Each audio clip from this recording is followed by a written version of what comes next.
नमस्कार, प्रणाम। आज रामनवमी है और आज मैं आपको सर्वेश भैया का वह लेख पढ़कर सुनाऊंगा जिसने शायद सोशल मीडिया में सबसे अधिक वायरल होने का रिकॉर्ड बनाया है। पिछले 4-5 सालों में शायद ही कोई हो जिसने यह लेख पढ़ा या सुना न हो। मैं बात कर रहा हूँ सबरी के राम की। एक टक देर तक उस सुपुरुष को निहारते रहने के बाद बुजुर्ग भीलिनी के मुंह से बोल फूट पड़े, कहो राम, सबरी की ढी ढूंढने में अधिक कष्ट तो नहीं हुआ? राम मुस्कुराए, यहाँ तो आना ही था अम्मा, कष्ट का क्या मूल्य? जानते हो राम, तुम्हारी प्रतीक्षा तब से कर रही हूँ जब तुम जन्मे भी नहीं थे। यह भी नहीं जानती थी कि तुम कौन हो, कैसे दिखते हो, क्यों आओगे मेरे पास। बस इतना ज्ञात था कि कोई पुरुषोत्तम आएगा जो मेरी प्रतीक्षा का अंत करेगा। राम ने कहा, तभी तो मेरे जन्म के पूर्व ही तय हो चुका था कि राम को सबरी के आश्रम में जाना है।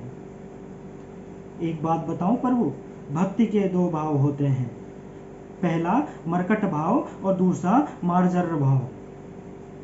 बंदर का बच्चा अपनी पूरी शक्ति लगाकर अपनी माँ का पेट पकड़े रहता है ताकि गिरे ना।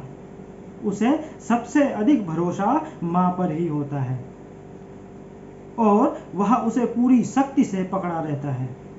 यही भक्ति का भी एक भाव है जिसमें भक्त अपने ईश्वर को पूरी शक्ति से पकड़े रहता है, दिन रात उसकी आराधना करता है। पर मैंने यह भाव नहीं अपनाया। मैं तो उस बिल्ली के बच्चे की भांति थी जो अपनी माँ को पकड़ता ही नहीं बल्कि निश्चिंत बैठा रहता है कि माँ है ना, वह स्वयं ही मेरी रक्षा करेगी। और माँ सचमुच उसे अपने मुंह में टांग कर घूमती है। मैं भी निश्चिंत थी कि तुम आओगे ही, तुम्हें क्या पकड़ना। राम मुस्कुरा कर रह गए। भीलनी ने पुनः कहा, सोच रही हूँ बुराई में भी तनिक अच्छाई छिपी होती है ना।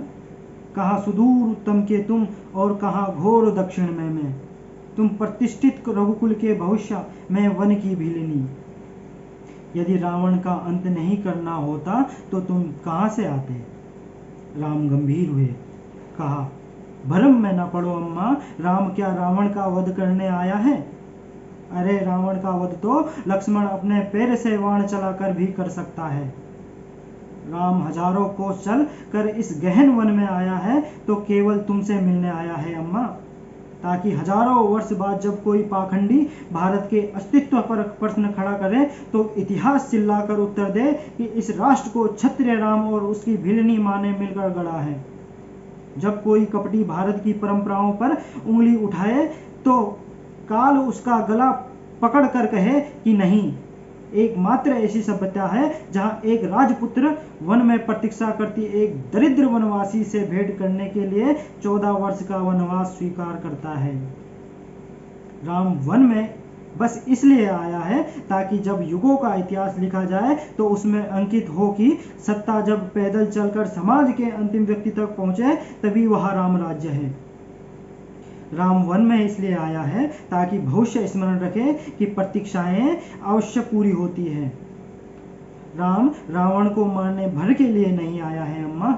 सबरी एकटक राम को निहारती रही। राम ने फिर कहा, राम की वन यात्रा रावण युद्ध के लिए नहीं है माता। राम की यात्रा प्रारंभ हुई है भविष्य के लिए, आदर्श की स्थापना के लिए। राम निकला है ताकि विश्व को बता सके कि माँ की अवांछनीय इच्छाओं को पूरी करना भी राम होना है।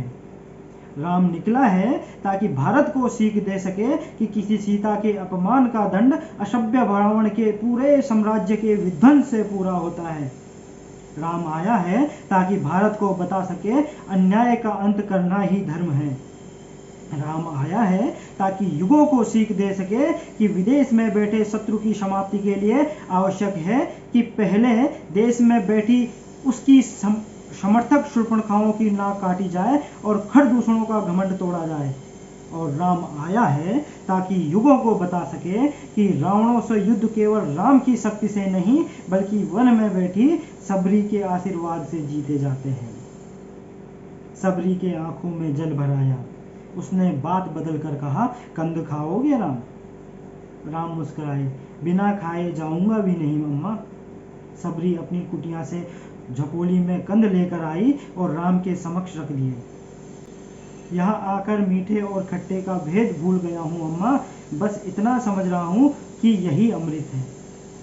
सबरी मुस्कुराई और बोली, सचमुच तुम मर्यादम पुरुषोत्तम हो राम, गुरुदेव ने ठीक ही कहा था। तो ये थे सबरी के राम। आगे भी मिलते रहेंगे, तब तक के लिए प्रणाम।